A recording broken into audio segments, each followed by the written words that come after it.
All right, let's talk about leadership. I mean, really talk about it. Are you just managing tasks and reporting facts, or are you actually inspiring people to act? Because there's a huge difference. Today, we're going to dive into how the absolute best leaders do it. And the secret?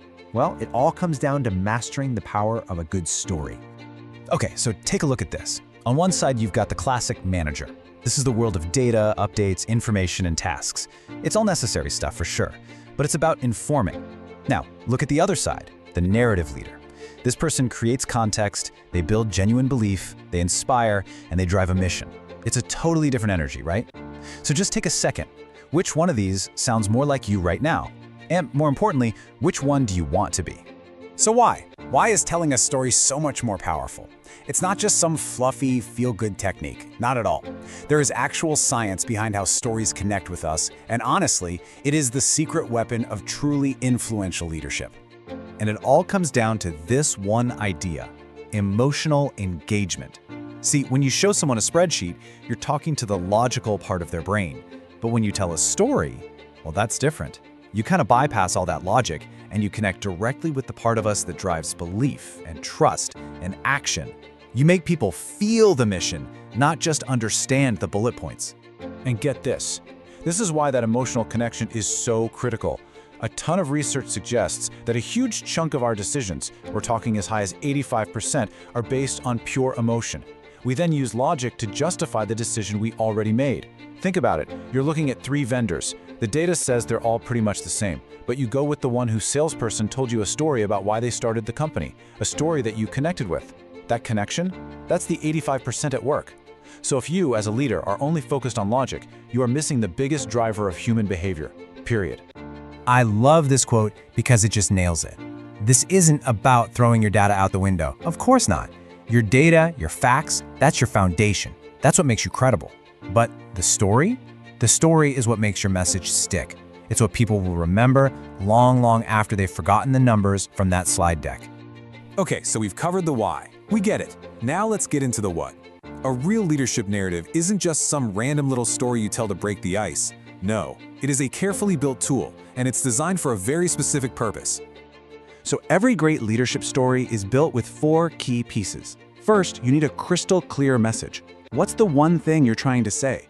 Then, it has to be rooted in an authentic, personal experience, something real. Third, you've got to connect that personal story to the bigger picture, to a strategic goal. And finally, you have to deliver it with an intentional tone.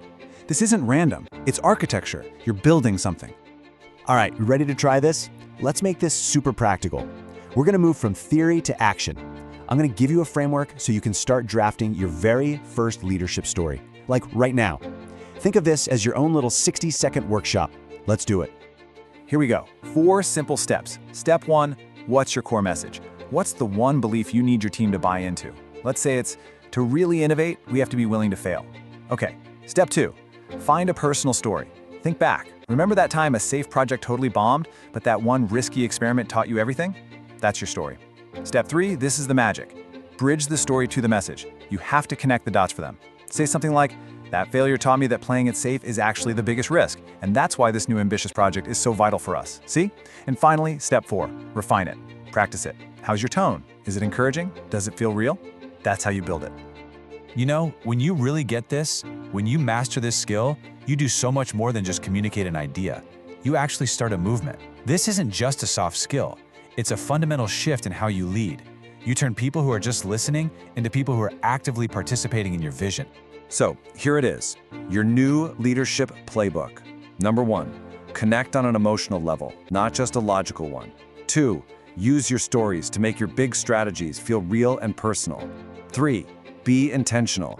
Craft these narratives with a clear purpose. And 4, make that shift.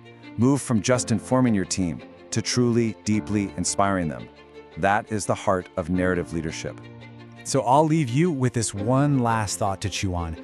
5 years from now, heck, 5 months from now, nobody's going to remember the exact numbers from your Q3 report. That data will be forgotten. But what they will remember is the story you told.